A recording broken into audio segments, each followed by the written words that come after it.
Exploring the great outdoors in Pennsylvania and beyond.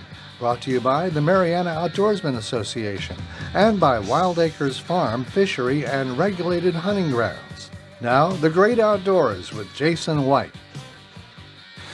Hello, friends. I'm Jason White. Welcome to the Great Outdoors. Got a great show for you today. Going to be having some interesting discussions and topics. But I want to dive into thanking our sponsors, Mariana Outdoorsman Association. You can join the Mariana Outdoorsman Association at marianaoutdoors.com. Again, that's marianaoutdoors.com. They're offering a special right now for the rest of this year. If you join, you get the remainder of the year for free, and you get all of 2024. So again, you can join at marianaoutdoors.com to get that awesome special. Also, thanks to Wild Acres Farm, Fishery, and Regulated Hunting Grounds. If you want to book a pheasant hunt, turkey, deer, check us out, 10mileco.org. Again, 10mileco.org. Can call 724-579-0924. Again, that's 724-579-0924. Also want to thank Washington County Tourism and Promotion Agency. Certainly without all these sponsors, we couldn't do what we do. I want to start off with some events upcoming for the Mariana Outdoorsman Association. This upcoming Saturday, there's going to be a continental pheasant hunt, actually two of them. So that's going to be pretty cool and pretty interesting. That's October the 14th. There are actually a couple spots left. I misspoke last week. I thought it was totally full, but there are a few spots left. So if you want to come and do that, orange vest, orange hat, safety glasses, have plenty of ammunition, and dress for the elements because rain or shine, the birds will be flying. That is, again, this Saturday. Please come check us out. Looking forward to the future. Friday, November the 3rd will be the second trout stalking of the fall, winter / spring season. Going to be a lot of tiger trout, brooks, rainbows, palominos, and just some really big, gnarly fish. Friday, November the 3rd at 3 p.m. Again, that's Friday, November 3rd. That's our second stalking of the season. Please come check us out. We always meet at Wild Acres Farm, 1997 Maury Road, Clarksville, Pennsylvania, 15322. Again, that is Wild Acres Farm, 1997 Maury Road, Clarksville, Pennsylvania, 15322. Saturday, November 4th, there's going to be a tour and an open house. That'll begin at 9 o'clock in the morning, 9 a.m., and it'll go until 12 p.m. Again, Saturday, November 4th, 9 a.m. to 12 p.m., we have an open house and a tour. Saturday, November the 18th, there's going to be, I believe it's our 4th annual Veterans and First Responders Upland Bird Hunt. It's free of charge, so if you're a first responder or a veteran, please come. It's open to anybody that falls in those criteria. Additionally, the same day, it's the MOA annual members picnic, asking everybody if they could please bring a covered dish. Again, it's the MOA members picnic, Saturday, November the 18th, 9 a.m. Really looking forward to that. Monday, December 11th, trout stalking number 3. That'll be at 3 p.m. Again, Wild Acres Farm. Really looking forward to that, and please come check us out Monday, the 11th of December. That'll be trout stalking number 3. And then as we roll into the new year, we're going to be doing a little bit of a trout competition, I guess we'll call it, from January until April, just kind of recording the sizes of the fish that are caught at the MOA, and we're going to be doing like a friendly competition just to kind of record and see who catches the biggest fish over that period of time. So if you're a member and you're interested in doing that, or if you're not a member and you want to join and you want to get in on that, we're happy to have you. It's by no means like a derby or anything like that, but it's just basically people documenting the fish via tags because we pre-record everything, and then at the end of that time period, we'll just see who has the biggest and kind of do some awards, I guess we'll say.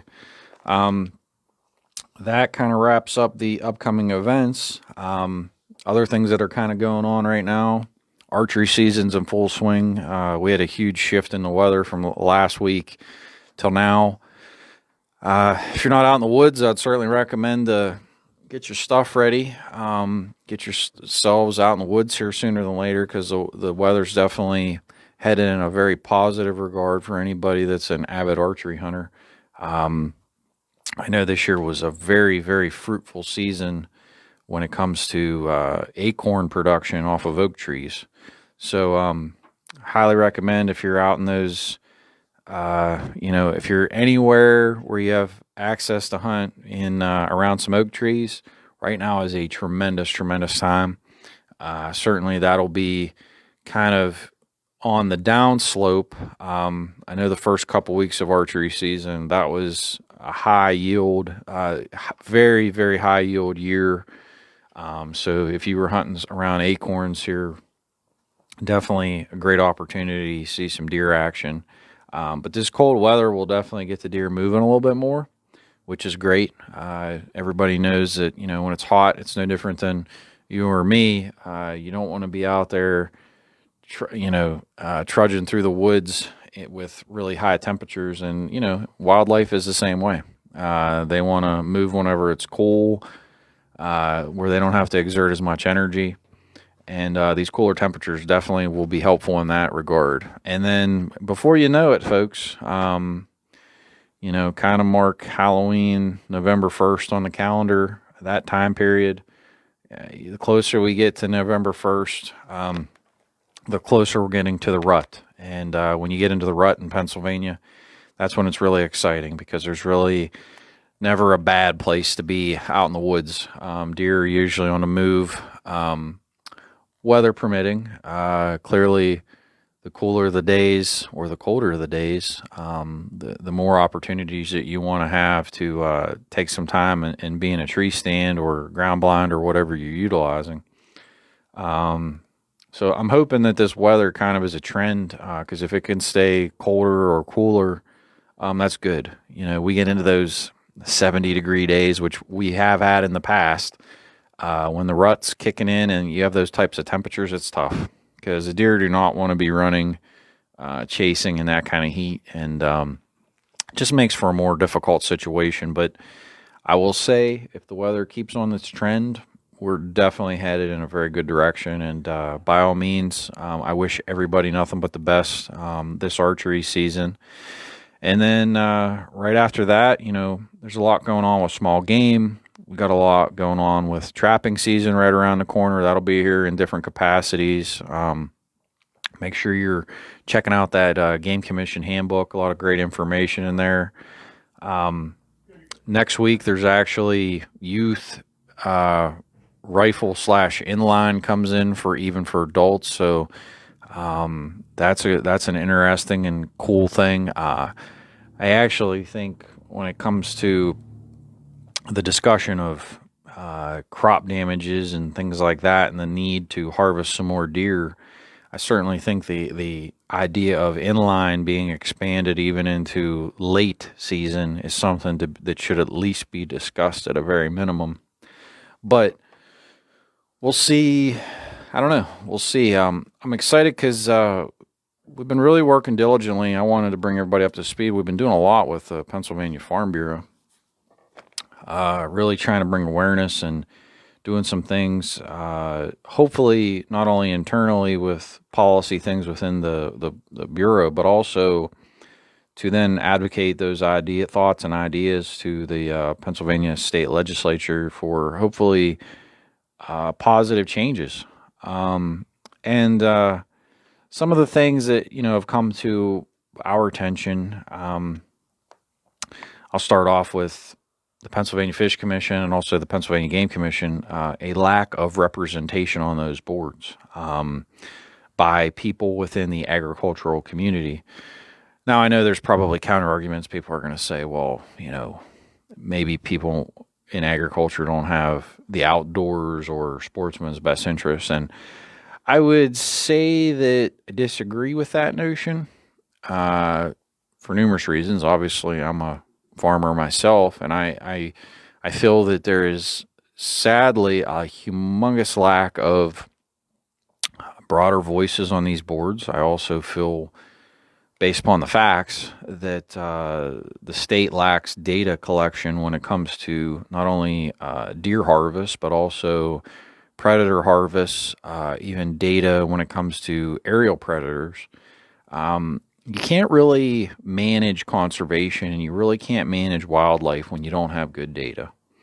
And it first starts with even having a conversation. So I bring up about these boards first and foremost because, we're out here in society kind of beating on the drum and having these conversations. And it's like, I hate to say, but a lot of this stuff goes on deaf ears. It is extremely critical that these boards reflect the diversity of Pennsylvania with knowledge as much as the different business arenas and the different communities that they are to represent. And right now we are definitely lackluster with adequate and proper representation. Then you move into the discussion of crop damage. Crop damage continues to be discussed, whether that's deer, whether that's aerial predators like hawks. The Game Commission simply lacks data.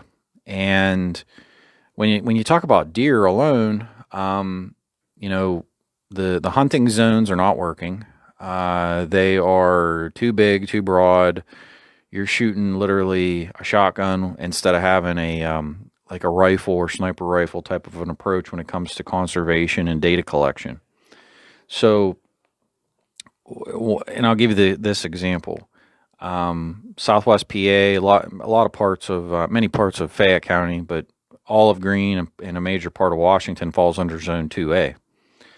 I'm sorry, but hypothetically, let's just say,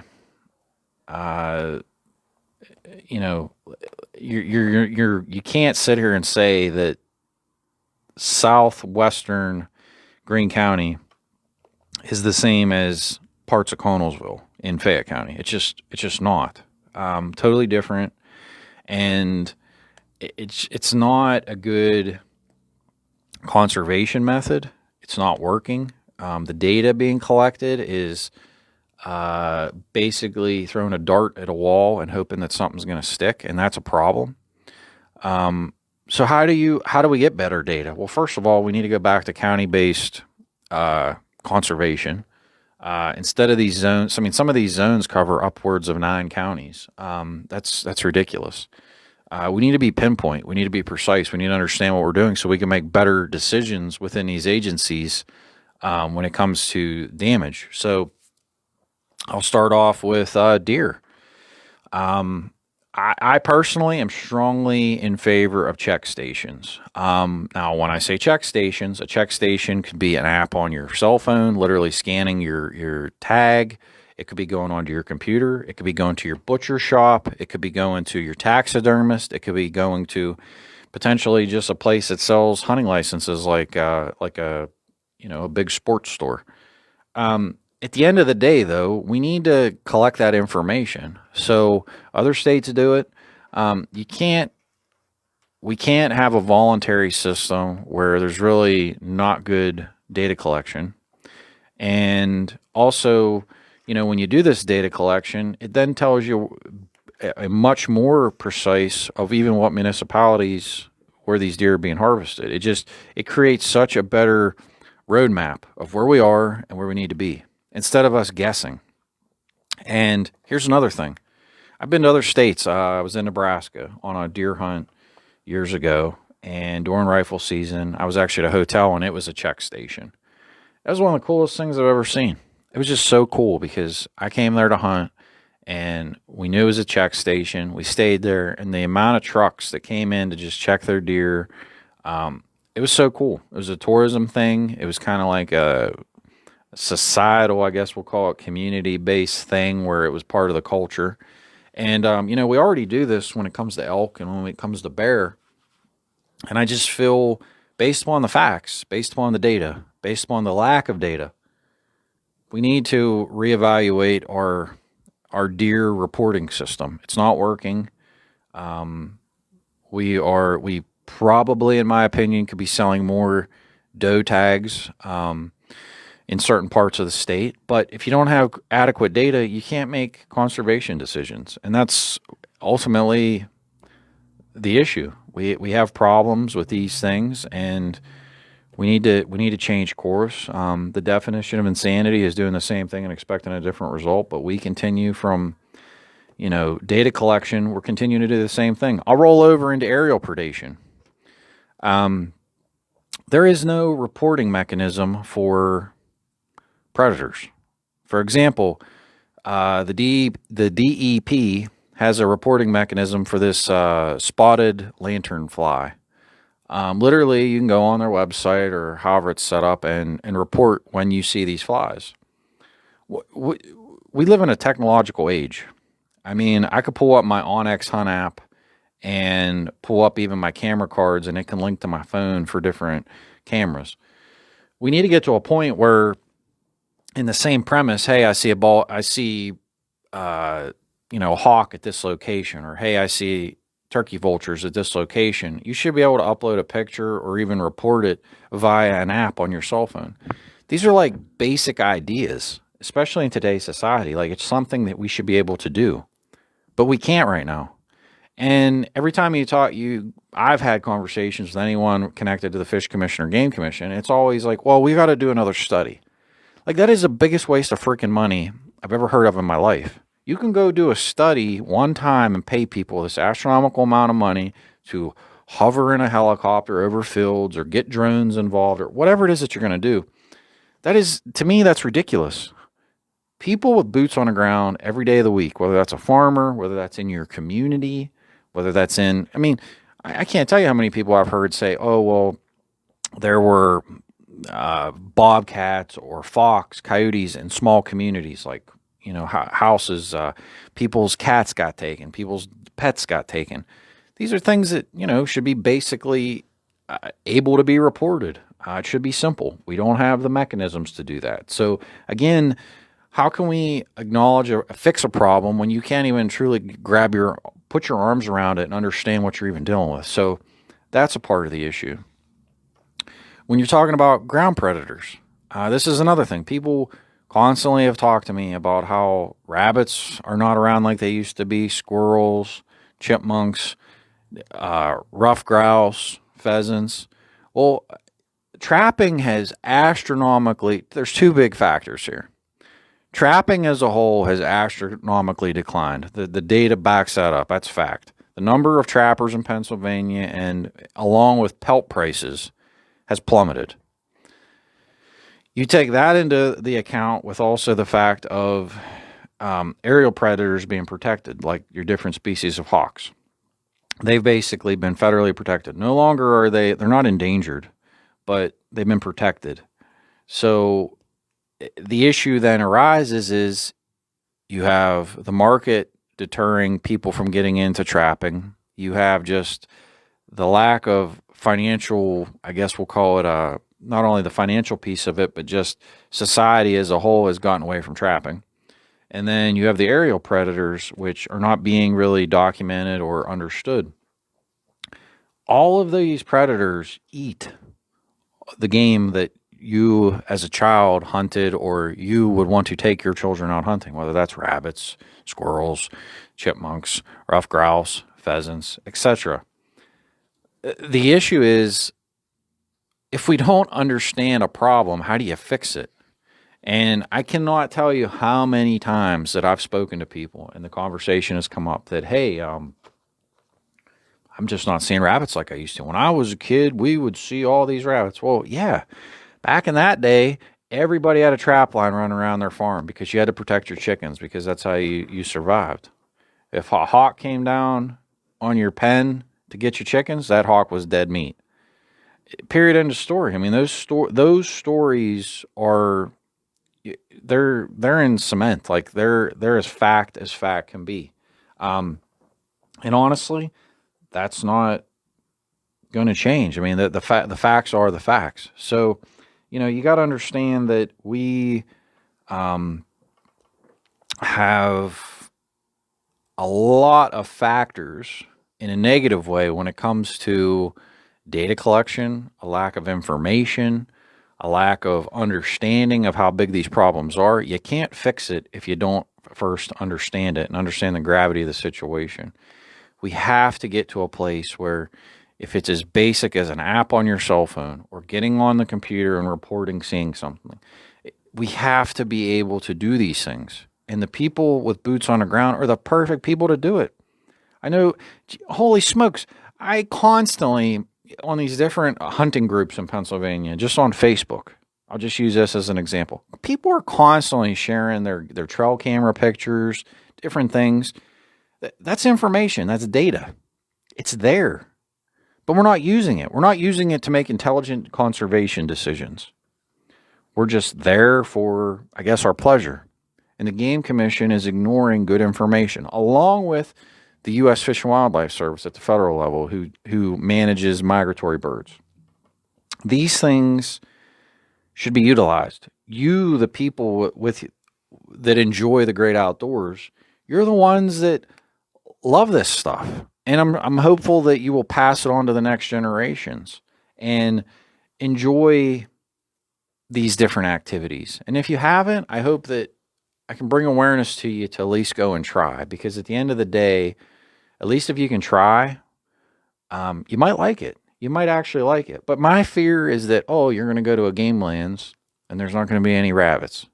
Or you're going to go to game lands and there's no squirrels because, one, predators are out of control. Other things, we got rid of the rabbit. We used to have a rabbit stalking program in Pennsylvania, similar to the pheasants. That's gone.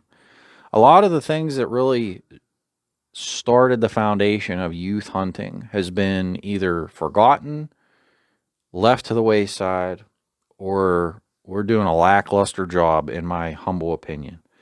And that is kind of sad. You start looking at these things and start realizing that they definitely have factors when it comes to data, cause and effect. Sitting and complaining about something religiously and not changing your course, you can't. At the end of the day, then you can't blame nobody but yourself. I forgot to mention this earlier, and I do apologize. This upcoming Friday at Ohio Powell, there's going to be the Ohio Powell Buckwheat Festival. When you talk about tourism and community things, I wanted to make sure I acknowledge this. It's their 75th anniversary. Really exciting. Smokey the Bear is going to be there, and also State Representative Ryan Warder, along with DCNR park officials. That'll be at 10 a.m. At the fire department in Ohio Powell, Stewart Fire Hall Department on Sherman Street in Ohio Powell.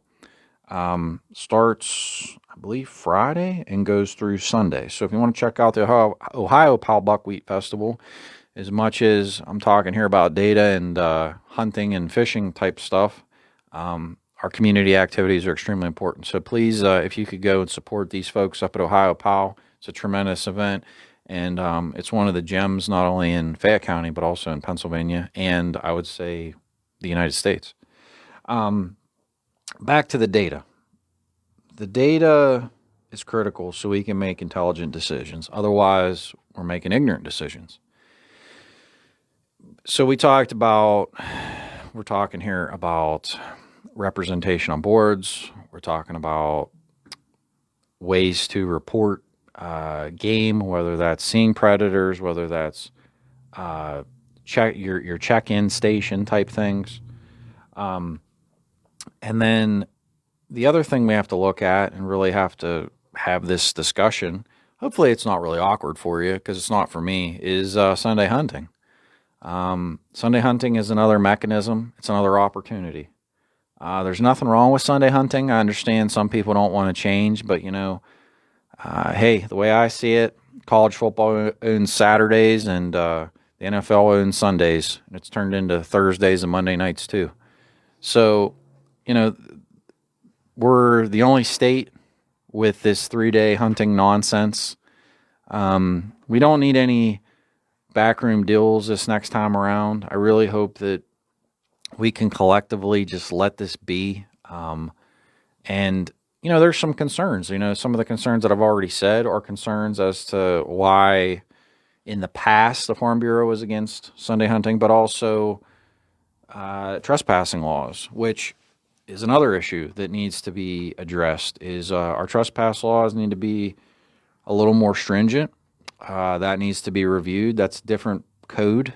But trespass is a major concern in certain parts of the state where some people just seem to really not care whether they trespass on somebody's property or not. But Sunday hunting in the past was past tense, was one of the most controversial topics that got brought up when it came to deer hunting. It's not the end of the world. Other states do it. I want to say there's only a handful now that even have special regulations on it. But as far as I'm concerned, the legislature should vote on it. It needs to be passed. It's time that we allow this to happen. It's time that we move forward. There's really, it gives people more opportunities to get in the outdoors. You know, I know when I worked at a local coal mine, I was working a lot of days, 6 days a week. So, yeah, to have that opportunity to be able to hunt on a Sunday would have been tremendous. And think about not only the person that wants to hunt, but the person maybe with kids or grandchildren wants to engage them in the outdoors. If that's the day, hey, so be it. You also have to look at the economics of it. There's a lot of people that do not come to Pennsylvania, whether that's archery season or even rifle season, because of no Sunday hunting. And why is that? Because, hypothetically, somebody wants to come and get a hotel and say, oh, well, I'm going to leave. Hypothetically, I'll use this analogy. Oh, I'm going to leave work Thursday evening. I'm going to get a hotel. I'm going to hunt Friday, Saturday, and then I'll hunt Sunday morning, and then I'll drive home. So people in bordering states, this makes all the sense in the world that they would want to do that. They're not going to do that when they could easily just stay in their state, whether that's Ohio, West Virginia, so on and so forth, of the border states that allow Sunday hunting. Now, there are different methods as to how this was achieved in these different states. Ohio, it's blanket. You can hunt across the board. West Virginia, they actually put it in the hands of the voting base. They legalized it, and then each county, the individual voters got to vote. And I want to say it was over like a 10-year period, but it took about 10 years for every county to eventually and finally get on board. And then what they did was it started off with private property, and then at the end of that, once all counties were on board, then they legalized public land. I'm not really sold one way or the other. I would probably prefer it just to be legalized and let's just end it. Otherwise, you're going to have a drawn-out 10-year process of trying to get every county slow but sure on board, and then, lastly, then everybody that's on public land would be the last to go. So I think there's things to be considered there. I think there's pros and cons to both. But I think ultimately the blanket legalization of Sunday hunting would resolve everything, and we could all just focus on some other topics instead of this being something it's like a kicking a can down the road forever. We already got the 3 days. People aren't like swarming people's property and trespassing in droves. It is what it is. And there's just opportunities. It's an opportunity economically. These are opportunities to get better data. These are opportunities to make better conservation decisions, and ultimately for us to, I would hope, head in a positive direction based upon the facts. And I'm really hopeful that the Farm Bureau is going to enact these policies not only this fall, and then I'm really hoping and praying that our legislative body will make some moves next year to make some things happen, because that's what we need, ultimately. These board positions are a little bit different. There's a tremendous amount of politics when it comes to those boards. Certainly, I do not agree with this. I think that there needs to be probably some reforms. I think that those boards need reformed in the capacity that, I'm sorry, but I don't agree that the Senate and the governor's office get to decide who goes on these boards. These are backroom closed deals. I think that the House of Representatives should be involved. I wouldn't even be opposed to, the House should be involved in that. Like, it shouldn't just be the Senate and the the governor's office. The House needs to be involved in that process for a transparent process. It's not fair.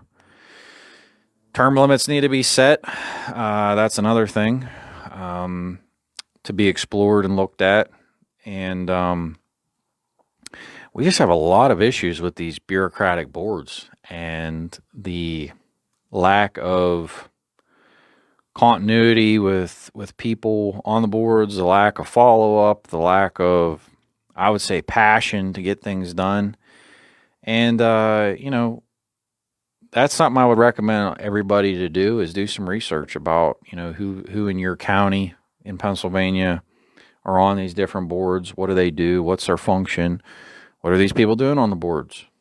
It's something you deserve to know. And if you have questions about it, you should reach out to your local state representative and or your state senator, because these boards make tremendous decisions that impact you day to day. For example, there is a policy. This is like a little line item policy it's in the code book for the Pennsylvania Fish Commission. But from the middle of February to the first day of trout season, you're not allowed to have any type of fishing tournaments in Pennsylvania. And I am not speaking about places where the Fish Commission stocks. I'm talking any waters at all are shut down. And that's insane. That is an insane and crazy policy, because you're talking about places that are not stocked by the commission, that have zero impact on the commission, outside of the positivity of selling licenses if somebody would come here for a tournament. It's kind of an insane policy. It really doesn't make any sense. It's backwards thinking, in my opinion. That is probably the best 6 weeks of fishing in Pennsylvania, in my humble opinion, when it comes to trout. To shut down all waters just to protect Fish Commission areas. Hey, I don't have an issue. You want to protect Fish Commission areas, so be it. I could care less. Like, it's totally fine, whatever. But areas that have zero impact and zero continuity and have nothing to do with Fish Commission, what in the world is the Fish Commission thinking? That's an asinine business idea, because you're stopping people from coming and buying licenses. You're stopping people from coming and going to grocery stores, going to hotels, going to get gas. It's foolish.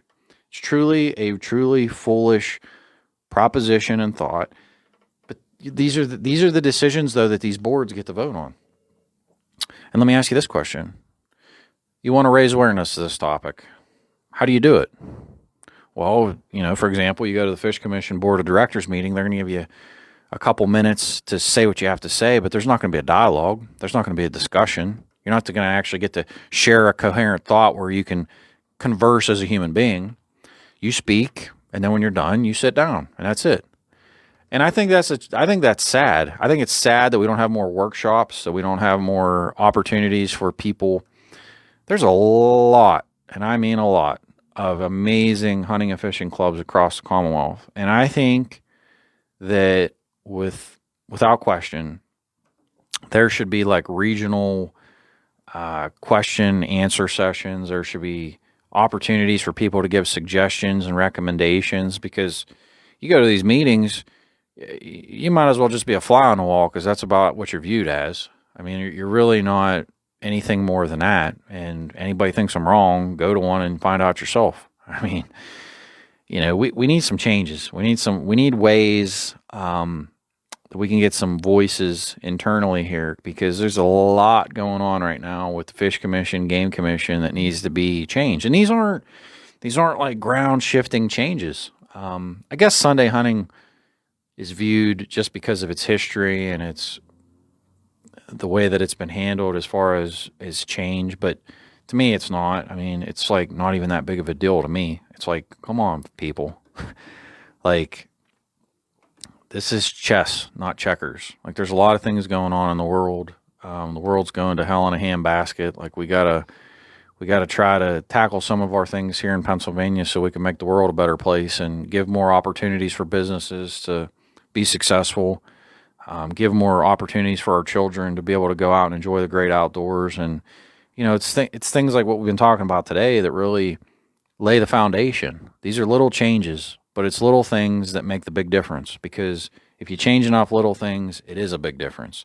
And that's what, a lot of stuff just goes on. I hate to say it goes on deaf ears, but we got to start talking about changing our core base of how we make decisions. And that comes with knowledgeable and qualified people on these boards. That comes with good data collection, data gathering, information sharing, which does not happen right now. And then you look at that and you can make better assessments for, hey, how many deer tags should be sold in Washington County? How many should be sold in Somerset? How many should be sold in Erie? You're only going to know that if you have good data. And if everything's voluntary and there's really no checks and balances, it's not going to work. And that's why the crop damages are out of control. That's why the small game is poor at best. I have one other I forgot to mention is a bounty program. South Dakota actually has a nesting predation bounty program. I'm totally in favor of this idea. Basically, you get $10 per hide, so it's better than the market price. Comes out of the commission. It could come out of their like oil and gas fund, etc. But the money's there. Basically, it would be during spring and summer months, and it's a program to target nesting predators. So these would be like possums, skunks, coyotes, fox. I think that's it off the top of my head. But these are animals that would destroy the nest of a turkey, a pheasant, quail, different ground species, rabbits, etc. Which is important, because if we're trying to really bolster small game and protect certain things, then these are ideas. With the pelt prices being what they are, and with trapping being on such a decline, you have to balance it. Conservation is a balance. When they talk about like yin and yang and balance of nature, truly it's about what you get in is what you get out. And if we're not using good data to make good decisions, then you're going to get poor decisions. So I'm really hopeful that not only with the Farm Bureau, but also then that can trickle on to the Fish Commission, the Game Commission, U.S. Fish and Wildlife, different state agencies, to start, really acknowledging the trials and tribulations that we're dealing with. And if we do not enact change, it's not going to change. We're going to keep doing the same things. And as I said before, doing the same thing and expecting a different result truly is the definition of insanity. So it's prudent that we look for solutions to our collective problems when it comes to everything that we've talked about today. And if we do not do that, then we're doing nothing but failing ourselves. We're failing ourselves from positivity. We're failing ourselves to get where we need to be. And I truly think that's sad, because Pennsylvania has so much to offer. We have some amazing parks. We have amazing farms. We have amazing sites, things for people to enjoy and see. But, these policies, we need to reform things so we can make it more open, so we can get more people coming here, so tourism can be bolstered, so people from other states want to travel here. People want to spend their money in our economy. These are all just domino effects. But, we'll see kind of where things kind of go and transpire. But, these are all positive changes, and I'm looking forward to seeing where they go. I want to also remind everybody again, this Friday at 10 a.m., there's going to be a ribbon cutting. Smokey the Bear is going to be there, park officials, and State Representative Ryan Warner for the 75th Annual Ohio Powell Buckwheat Festival. That is, again, this Friday. It's the 75th Annual Buckwheat Festival, Ohio Powell. It's at 10 a.m., and they're going to be meeting at Stewart Fire Hall in Ohio Powell. That is on Sherman Street. So please, if you have the opportunity, check that out. It's from Friday to Sunday. It's going to be an amazing event. And I'm going to go over the MOA upcoming events. So this Saturday, the 14th, Continental Pheasant Hunt. If you want to check that out, rain or shine, then birds are going to be flying. So orange vest, orange hat, safety glasses. We go over our waivers. Make sure you got plenty of ammunition. But that is this Saturday, 9 a.m. November the 3rd, 3 p.m., we're going to be doing our second trout stocking of the fall. Really looking forward to that. The tire trout and brook trout are going to be arriving, so if you want to see some really, truly beautiful fish, you should be there. 3 p.m., that'll be at Wild Acres Farm. 1997 Morey Road, Clarksville, Pennsylvania, 15322. Again, that's at 3 p.m., November the 3rd. 1997 Morey Road, Clarksville, Pennsylvania, 15322. And then Saturday the 4th at 9 a.m., we're doing an open house / tour of the MOA properties for people to come and check out and see everything that we're doing. Would really love to have you. Again, that's at Wild Acres. We're meeting at our office area and kind of going around showing everybody the gun ranges, pistol ranges, 5-stand, hunting fields, creek access areas. So if you want to come check it out, again, 1997 Morey Road, Clarksville, Pennsylvania, 15322. That is Saturday, November the 4th, and that is at 9 a.m. Saturday, November the 18th, it's the annual MOA Members Picnic. We ask everybody to please bring a covered dish. 9 a.m. until we don't really know, until everybody, I guess, clears out. And at the same point in time, it's our annual Veterans and First Responders Upland Bird Hunt. If you fall into either of those categories, it's free of charge. So it's one of the ways that we like to give back with our MOA dog tag program. Again, that's November the 18th, which is a Saturday. That'll be at 9 a.m. Again, Wild Acres Farm, 1997 Morey Road, Clarksville, Pennsylvania, 15322. If you want any information about any of these events that are coming up in the next month, please go to MarianaOutdoors.com. Again, that's MarianaOutdoors.com. I just wanted to reiterate the fact that they're running a special the rest of this year. So if you join now, you get the rest of this year for free and all of next year. You can do that at MarianaOutdoors.com. There's information at Mariana Outdoorsman Association at Facebook. They're also on Instagram. Also, if you haven't checked us out, which all of these radio shows end up getting uploaded to YouTube. MOA Outdoor Channel 3297, MOA Outdoor Channel 3297. That's at YouTube.